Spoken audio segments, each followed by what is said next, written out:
Guys, today I'm going to be showing you how to install a fuel filter on a 2013 GMC Sierra 3500. This should go for the 2500s too, but this is the conversion kit for the cat fuel filter. So stick with me and I'll show you guys how. First, you're going to need to remove the air. You don't have to remove this, just the air piece right here. These are 8mm. Just take this one off and this one over here. Alright guys, so next I had to remove this little bolt right here. It was a 13mm. It'll focus with just that little impact driver. Came right out just to give me a little more room, and I'm gonna go with a 1/2 inch on this bolt right here and this one right here. Alright guys, so after you've gotten those two bolts removed, I'll come to my package. Came with some instructions that I'm not gonna read, but this little bracket, you're gonna slide it right in between here and here. It's gonna go right in between there. And then this is only for 2011 and up trucks. You're gonna use the longer bolts supplied with the kit. You got the shorter bolts here. These are gonna be for your 2010 and lower. So let's get to it. Alright guys, so I lied. I did read the instructions because I got stuck up. So if you're trying to install this little nut, this little bolt, my bad, you will have to remove these two bolts on this bracket. One right there, one right there. They are the same as this bracket right here. That was a 13mm. You will have to do that because this will not fit in between there. Just thought I'd let you guys know so you wouldn't get stuck up like me. Alright guys, so as you can see, I've got the spacer in there. I've got the two bolts in there. Now all I've got is just to put these bolts in there, bolt this bracket back up, and I'll be good for up here. Now you don't want to crank down hard on these. When I took the factory ones off, they were fairly easy. They were not hard. So you don't want to crank down. You don't want to mess up your threads on there. You just want to do it pretty snug, but don't over crank on it. That's just my opinion. Alright guys, so for this next step, I've got everything pretty much buttoned back up here. Got my bracket in. Got those two bolts in over there for that bracket. All I have to do is just put that intake piece back in. And down here, what I'm gonna do is you have little bitty, I guess you could say they're screws. You got a few of them right here, all around this wheel well, and then you've got little clips. I've done this multiple times. Can't find my 7mm. I'm pretty sure it's a 7mm, but this is a, what is this? I don't know if it's gonna focus, but it's a 932. So just go ahead and take all those off. Make sure you get all the clips, and then you can pull a fuel filter from in there. Alright, after you've gotten all your little clips pulled out, you'll have a little, I guess you could say, a clip right here, and then one right here. And this is not what you'll see on your truck, because these are some rock lights I got sent to me that don't work, that I need to pull out. But yeah, after you get that, you can just pull your fender well out of the way. You don't have to pull it out completely. I'm not going to, because, well, that, but After that, you got your little water separator down here, and then you can grab this, some pliers. I've got a filter wrench over there. I think I got it on Amazon for like $7, but then a day later after it came in, I saw some at Walmart, the exact same ones for $5, so take your pick.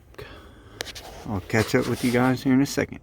Alright guys, so I did actually take that out because it was going to be in the way, but you've got a little plug right here, just plugs up into there. Just push the tab, pull it down. Then after that you can drain it and pull your filter off. And if you're not doing the cat filter, disregard all of the bolts on top. All you'd have to do was, pretty sure, just take this center out, take this off, and I believe the new one should come with all of this. I don't think you'd have to take this off and reinstall it on the new filter, but correct me if I'm wrong. See if I can get you a good view. There was where the old filter was. Looks pretty decent to me. I think I'm the third owner of this truck, but it doesn't look too bad. It was at 22%, I think, when I decided I'd better hurry up and do this. So let's go get to the new filter. So here's the size comparison. That's just the adapter right there. I don't know. We're gonna try out this cat fuel filter, see how it works. I've heard pretty good things about it. Hopefully it treats us right on the old Duramax. Alright guys, see you in a second. Alright guys, so after you gotten the fuel filter all tightened up there, if you're doing the conversion kit to the cat, and your kit will come with a little billet screw.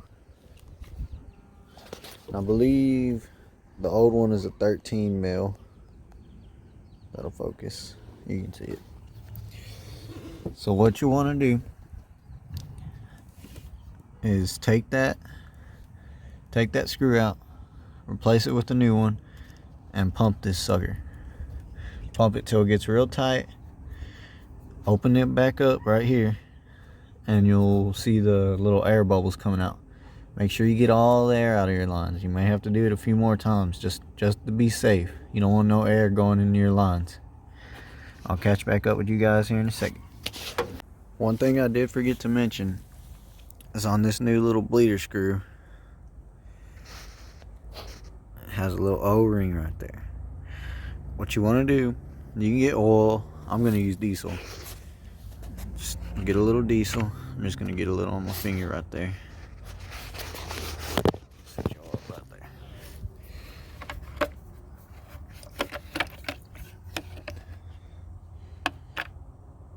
Alright. Just a little bit. And just lube up that O-ring right there. Just lube it up. And now you can put it in there. You just want to do that just in case. It could rip, it couldn't. I just do it just in case. Alrighty. Alright guys, like I said, you may have had to do it a few times. I had to do it twice. First time after you get done pumping it, it won't really feel like much, or at least on mine it didn't. I had to just come back in here and unscrew this little screw right here. Then it released a lot of air. I tightened it back up and went to pumping back on this thing again. Did it a few times, released the screw, and as you can see, diesel. You just want the diesel to come out. After that, you know you're good. Alright guys, so everything is just going to be in the reverse process. You're going to put your intake tube back there and put your wheel liner back in. Make sure you button up all these wires, and I believe that's everything. You should be good to go after that. I'll catch you guys in a bit once we do the first startup. Alright guys, so we're going to do the first startup.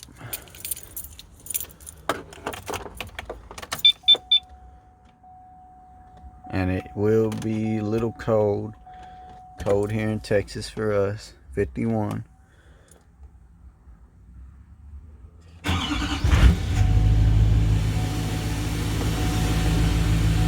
You just want to make sure you ain't got no leaks, everything's running fine, it ain't idling funky or anything like that. Seems to me everything looks good.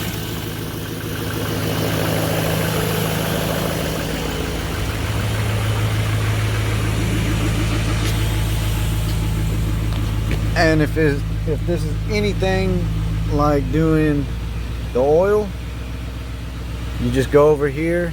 I pressed the little I, the car with the I, and it went to my fuel because that's what I had it on last. Then you'll hold the check.